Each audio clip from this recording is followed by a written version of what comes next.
Halo brothers, jumpa lagi dengan saya. Bagaimana kabar Anda? Semoga dalam keadaan sehat dan dalam lindungan Tuhan yang Maha Esa.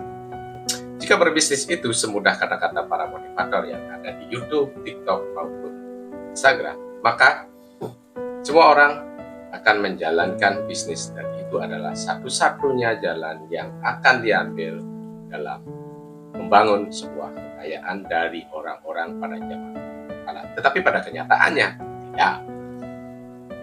Ada yang bangkrut, ada yang pailit, ada yang kandas sebelum berkembang, dan bahkan ada yang berakhir bukan hanya bisnisnya, tapi dalam video saya kali ini, saya tidak akan membahas tentang bagaimana menjalankan bisnis, bagaimana membangun sebuah bisnis, tidak.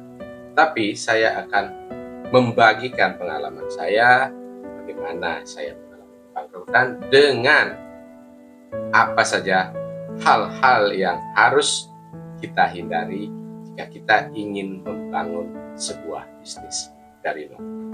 Ini bukan teori, ini bukan dari buku-buku, tapi ini adalah sebuah pengalaman. Ayo kita mulai.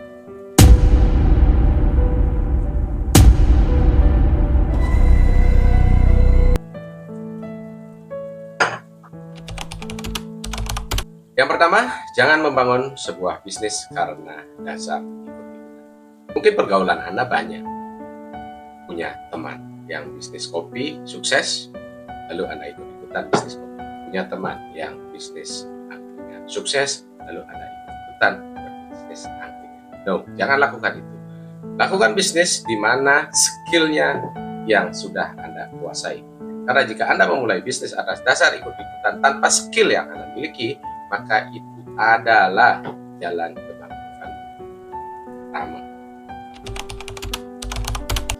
Yang kedua, jangan berpartner tanpa perjanjian yang jelas.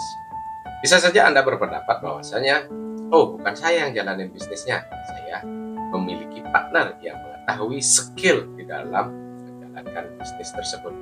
Benar, itu boleh Anda lakukan, tetapi jangan sekali-sekali berpartner tanpa perjanjian yang jelas.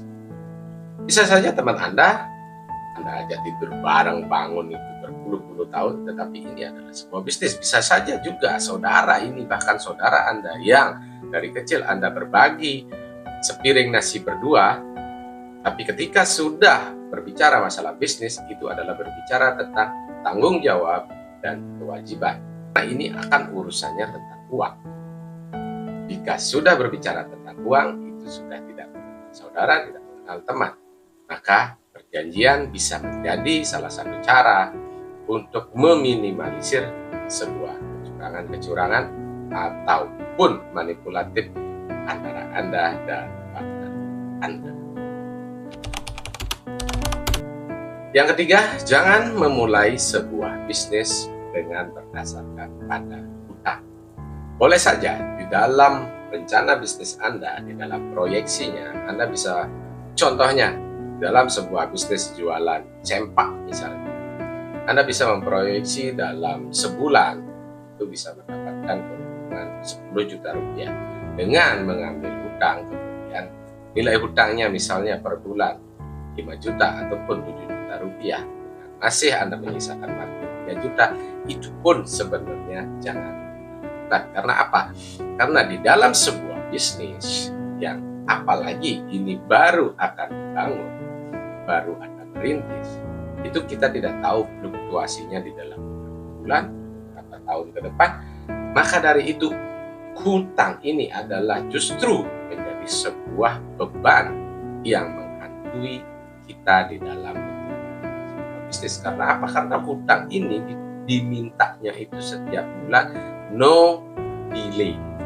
Kita tidak bisa menangguhkan hutangnya, tapi bisnisnya bisa tiba-tiba terjadi sebuah penurunan yang mengakibatkan omset Anda jauh berkurang, kemudian profitnya jauh berkurang, hutang tidak tertutupi, maka itu adalah jalan kebangkrutan selanjutnya.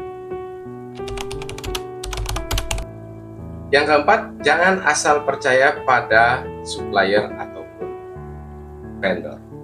Setelah beberapa hal yang Anda sudah hindari tadi, tetapi Anda asal-asalan dengan vendor Anda, maka bisa jadi barang Anda laku, tetapi uangnya tidak Anda dapatkan.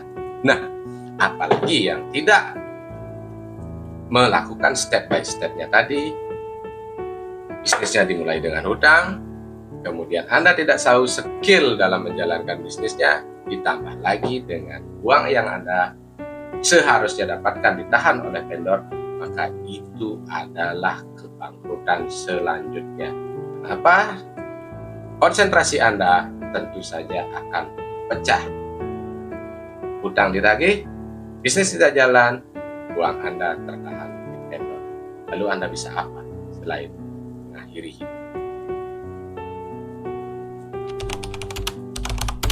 Yang terakhir dari saya, jangan takut gagal, tetapi jangan tidak pernah siap untuk gagal. Dalam sebuah bisnis, kegagalan adalah sebuah hal yang paling kita hindari. Tetapi kegagalan adalah sebuah keniscayaan. Itu bukan dongeng, itu adalah realita. Jika ingin membangun sebuah bisnis, jangan pernah takut gagal. Tetapi jangan juga tidak siap gagal. Yang bisa dilakukan adalah bagaimana meminimalisir kegagalan. Sekian dari saya, terima kasih. Yang ingin mengikuti perjalanan ini, silakan like, komen, dan subscribe di channel ini. Jika Anda memiliki beberapa atau mungkin hal-hal yang saya tertinggal di dalam membangun sebuah bisnis yang harus kita hindari, maka silakan taruh di kolom komentar. Terima kasih yang sudah mengikuti perjalanan saya dari sebuah kebangkrutan, mulai bangkit, jalan, siapa tahu kita bisa